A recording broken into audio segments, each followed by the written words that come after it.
Okay, today I want to look at 4 exercises to help you really strengthen your shoulders and help you manage all of that pulling you're doing in the water.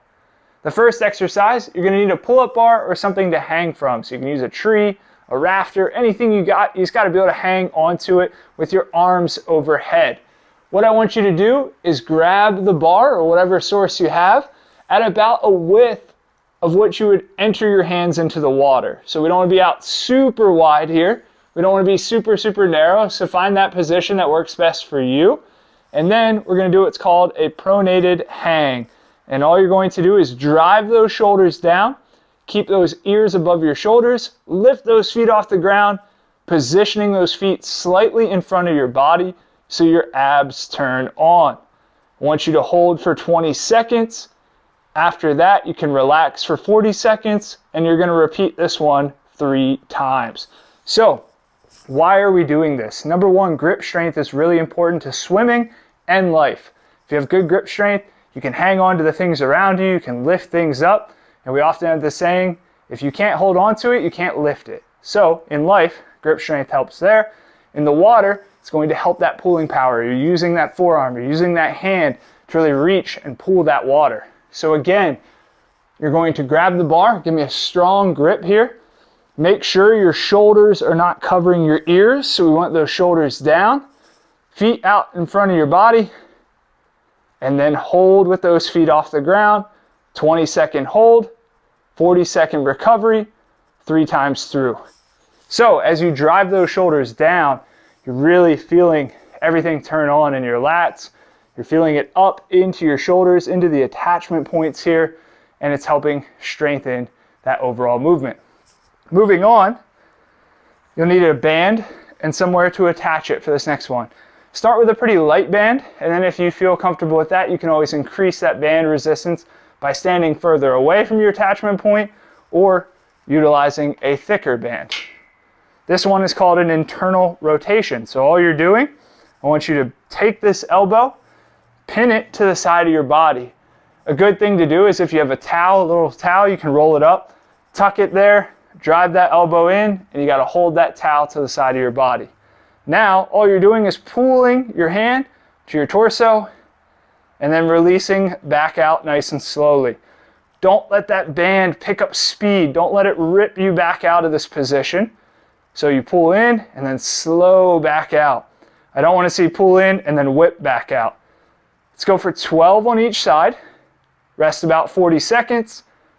And complete 3 rounds like we did with the first exercise.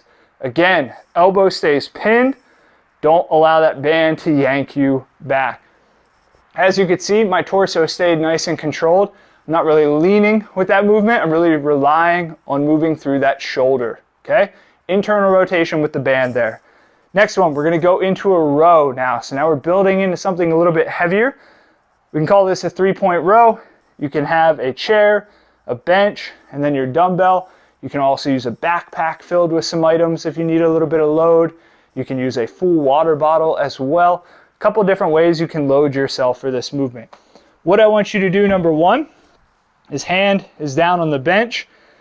Back leg is far enough back so your heel is off the ground. I don't want to see this flat position here. I want nice extended loading on this front leg. Now here's the thing I want you to focus on the most. Often when I see people rowing, they make a bicep curl as they're pulling up. That puts a lot of stress in here for the row and can actually cause some pain over time. And then you're not really even activating your back or your lats the best way you could. So as you row, think about pulling back towards your hip a little bit more.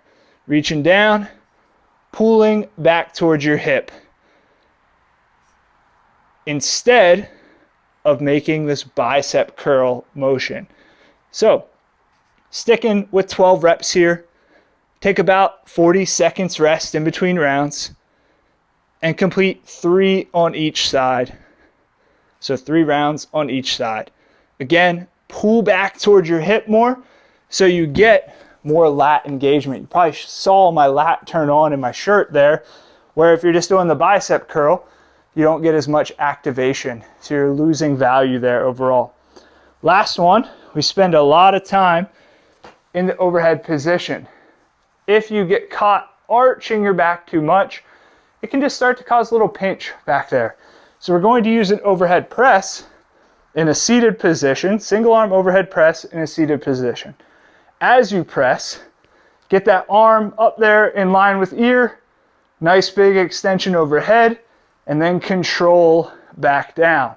What I don't want to see, watch my low back here, I don't want to see this to get to the top of that press. If you're doing this at the top of your press, you might be doing that in the water. Doesn't feel very good, okay? So I want you to think about bracing and pressing straight up to the ceiling, but keeping that low back stable. Press it up. I like to put my hand on my stomach just to feel my abs engaging, and then controlling back down, trying to keep your low back nice and stable. Complete 6 repetitions on each side for this one. Take about 40 seconds rest in between rounds, completing 3 rounds on each side. Again, get that reach up nice and proud, straight up. Mimic that head position you want to in the water. So I don't want to see this. I don't want to see you tuck down too much. Keep everything controlled and straight up and straight down. Utilize those 4 movements to really help strengthen your shoulders. You can complete them 2-3 times a week, 3 rounds each.